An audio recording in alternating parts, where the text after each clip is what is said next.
సంవత్సరాల తరబడి ఎన్ని మందులు వాడినా మీ మోకాల నొప్పులు తగ్గట్లేదా? ప్రాణ పెయిన్ క్లినిక్ లో అత్యాధునిక చికిత్స.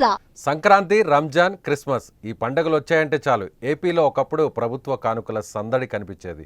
గతంలో తెలుగుదేశం ప్రభుత్వం హయాంలో పేదలు పండుగను సంతోషకరంగా జరుపుకునేందుకు పౌర సరఫరాల శాఖ ద్వారా రేషన్ సరుకులతో పాటు ఇతర వస్తువులను కిట్ రూపంలో చంద్రన్న కానుక పేరుతో అందించేవారు.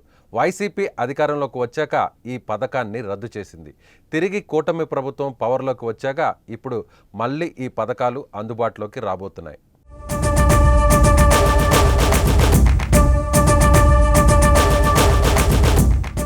ఏపీలో ప్రజారంజక పాలన అందించడమే లక్ష్యంగా చంద్రబాబు సర్కార్ అడుగులు వేస్తుంది. ప్రజల కోసం కీలక నిర్ణయాలు తీసుకుంటూ ముందుకు సాగుతోంది. 2 నెలల పాలనలో ఎన్నికల్లో హామీ ఇచ్చిన పలు సంక్షేమ పథకాలను అమలు చేయడంతో పాటుగా ప్రజల కోసం పాత పథకాలను కూడా తిరిగి అమలు చేయబోతుంది. తాజాగా రాష్ట్రంలో రేషన్ కార్డుదారులకు సీఎం చంద్రబాబు ప్రభుత్వం శుభవార్త అందించింది.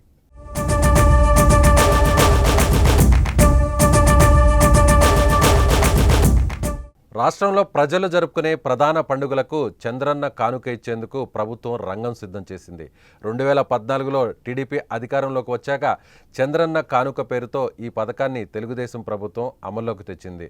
పండుగ పూట పేద ప్రజలు పస్తులు ఉండకూడదనే ఉద్దేశంతో ఏటా సంక్రాంతి, క్రిస్మస్, రంజాన్ పండుగలకు రేషన్ దుకాణాల్లో చంద్రన్న కానుకలను అందించింది. చంద్రన్న సంక్రాంతి కానుక కింద 1/2 కిలో కందిపప్పు, 1/2 కిలో శనగపప్పు, 1/2 కిలో బెల్లం, 1/2 లీటర్ పామాయిల్, కిలో గోధుమ పిండి, 100 గ్రాముల నెయ్యితో కూడిన కిట్లను కార్డుదారులకు అప్పటి టీడీపీ సర్కార్ అందించింది.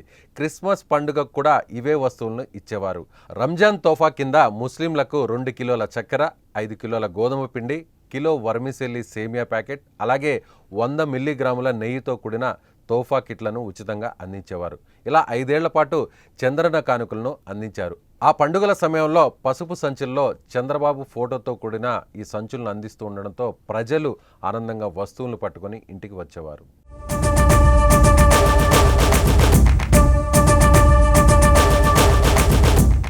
అయితే 2019లో తెలుగుదేశం పార్టీ అధికారం కోల్పోయిన తర్వాత వైసీపీ ప్రభుత్వం రావడంతో చంద్రన్న కానుకలు కానరాకుండా పోయాయి. అప్పటి ముఖ్యమంత్రి వైఎస్ జగన్మోహన్ రెడ్డి చంద్రన్న కానుకలను రద్దు చేశారు.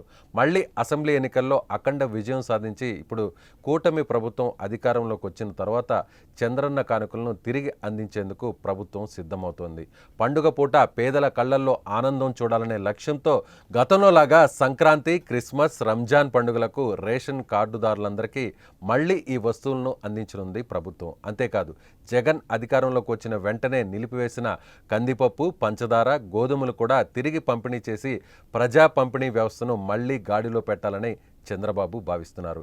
ఈ 3 పండుగలకు రేషన్ కార్డుదారులందరికీ ఉచితంగా చంద్రన్న కానుకలు అందించడానికి ఏడాదికి 538 కోట్ల చొప్పున 5 ఏళ్లకు 2690 కోట్ల అదనపు భారం పడుతుందని ఆ శాఖ అధికారులు అంచనా వేస్తున్నారు.